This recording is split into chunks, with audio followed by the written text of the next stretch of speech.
About a month ago, Tim Cook went to the Wall Street Journal, said iPhone prices are going up. He called it a 100-year flood, and he's never seen anything like it in 40 years of supply chain management. And look, he's not lying. There's a chip inside your phone called DRAM. It's what keeps your apps running. Last year, Apple paid $39 per phone. This year, the same chip costs them $145, almost 4 times in 1 year. So yeah, the cost went up, that part's real. But Apple still makes $569 profit on every iPhone 17 Pro they sell. After components, after manufacturing, after everything. $569 per phone. So the question isn't whether Apple can afford this. The question is why they chose not to. In the next 4 minutes, exactly what happened to that chip. What Apple already raised prices on that nobody notices. And 3 moves to make before September so you're not paying lunch day premium on a phone you didn't need yet. Let's go. Okay, here's what actually happened. AI companies, Nvidia, Microsoft, Google, every data center on the planet need memory chips the same way a hospital needs oxygen. Constantly and at scale, right now. In 2021, AI data centers consumed about 32% of all memory chips made globally. This year, that number hits 70%. 70%.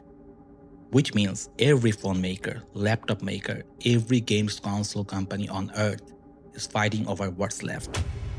Samsung, who makes a lot of these chips, walked into negotiations this year reportedly planning to ask for a 60% price increase, then opened at 100% just to see what happened. Apple accepted immediately in emergency meetings. So that chip going from $39 to $145, that's real. That's not Apple making it up. But here's what Cook didn't say in the Wall Street Journal interview.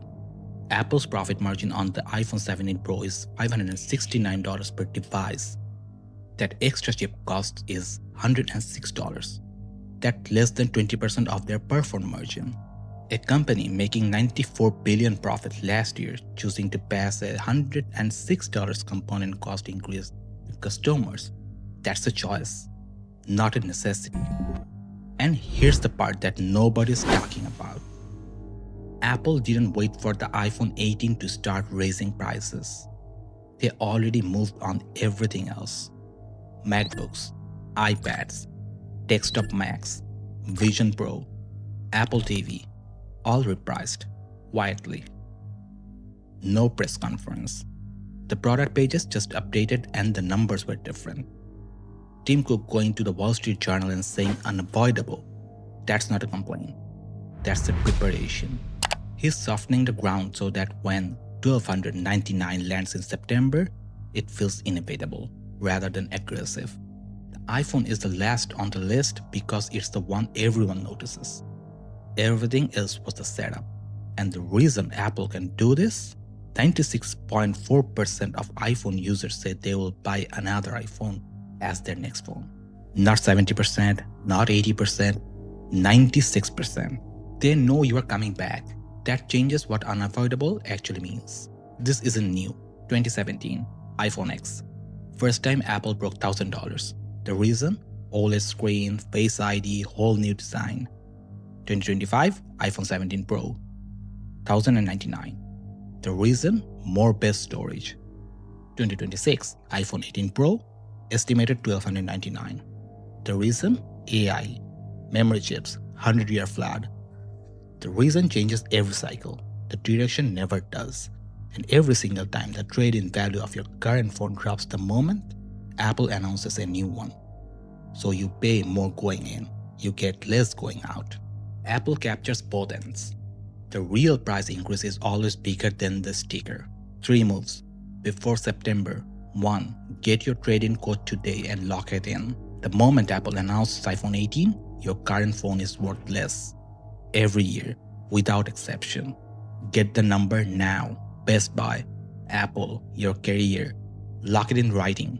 2. Skip the storage upgrade. The base iPhone 18 Pro will probably be 256 GB. The 512GB tier will cost $100 more. iCloud 200GB costs $2.99 a month. That's $36 a year. The phone storage upgrade is $100 upfront. Unless you are shooting 4K ProRes video every day, buy the base. 3. Write the list.